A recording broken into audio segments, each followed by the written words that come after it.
Bismillahirrahmanirrahim. Alhamdulillahirabbil alamin. Asyhadu an la ilaha illallah wahdahu la syarikalah wa asyhadu anna Muhammadan abduhu wa rasuluh allazi la nabiyya ba'da. Selamat pagi anak-anak. Semoga kita selalu sehat dalam kondisi pandemi Covid-19. Pada akhirnya kita bisa bertemu lagi walaupun dalam kondisi daring, pembelajaran daring. Semoga tidak mengurangi semangat kalian dalam mempelajari materi hari ini. Anak-anak, kita akan mempelajari interaksi sosial sebagaimana minggu kemarin kita di tatap muka terbatas mempelajari mengenai bentuk-bentuk interaksi sosial, begitu ya. Nah, ini poinnya dari Mr. Des. Kita saya ingatkan dulu materi minggu kemarin, yaitu mengenai ini ya, bentuk-bentuk interaksi sosial, yaitu proses asosiatif, begitu ya, yaitu proses di mana sekelompok orang melakukan interaksi sosial yang mengarah kepada kesatuan pandangan, begitu. Yaitu yang kemarin itu kita mempelajari mengenai kerjasama dan akomodasi. Nah, anak-anak, hari ini kita akan mempelajari mengenai asimilasi, dan mudah-mudahan waktunya cukup untuk melakukan proses atau mempelajari mengenai proses disosiatif. Di mana proses asosiatif itu untuk menyatukan pandangan, ada kerjasama ya, minggu kemarin kita bahas, yaitu usaha bersama untuk mencapai tujuan bersama, yaitu ada kerukunan. Contohnya misalkan kemarin itu gotong royong, kemudian kerja bakti, ada bargaining, ada kooptasi, koalisi, dan joint venture, begitu ya. Oke anak-anak, kemudian kemarin pun kita membahas mengenai akomodasi, di mana yang akomodasi adalah penyelesaian pertentangan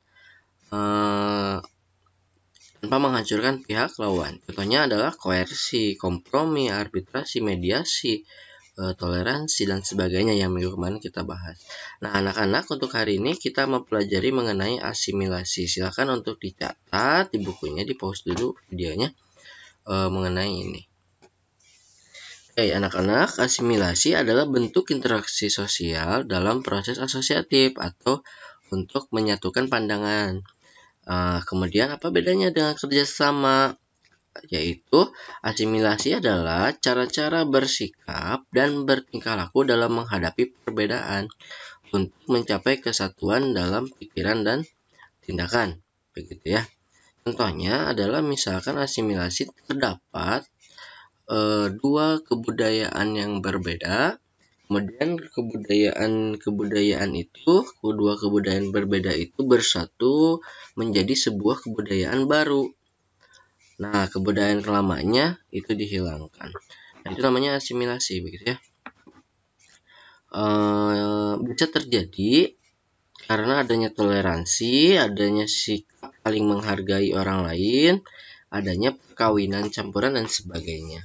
Nah, contohnya kayak gimana sih asimilasi ini? Nah, contohnya adalah adanya orang-orang dari Tiongkok yang tinggal di Indonesia, kemudian warga Tiongkok yang sudah lama tinggal di Indonesia akhirnya bisa berbahasa Indonesia dengan sangat fasih. Namun dialek yang mereka biasa pakai untuk berkomunikasi sudah tidak asing lagi karena sudah tercampur dengan bahasa Indonesia. Atau misalkan baju, kalau kita ya hari Jumat selalu pakai baju koko, begitu ya, baju buat sholat, begitu. Baju koko itu asalnya adalah dari Cina, begitu, atau dari Tiongkok. Kemudian karena adanya interaksi dengan kebudayaan yang ada di Nusantara, hingga akhirnya sekarang menjadi ciri khas baju muslim di Indonesia, padahal pada awalnya itu adalah baju dari Tiongkok. Nah, hal itu adalah salah satu bentuk asimilasi, yaitu kebudayaan lama kemudian bersatu dengan kebudayaan baru dan kebudayaan lamanya dihilangkan. Ya, itu namanya adalah asimilasi. Nah, anak-anak,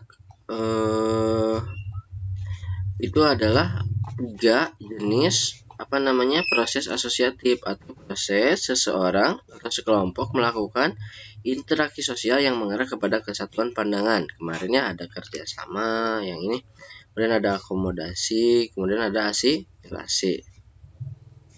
gitu.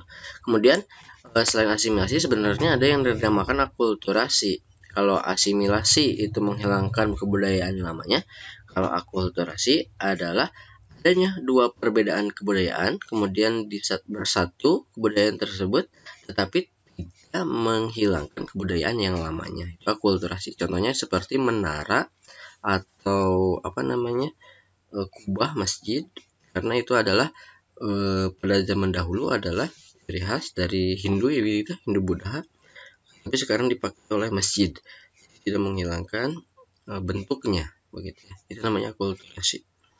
Nah, karena kemudian selain asosiatif begini ya, yang ini selain proses asosiatif ada juga yang dinamakan proses disosiatif.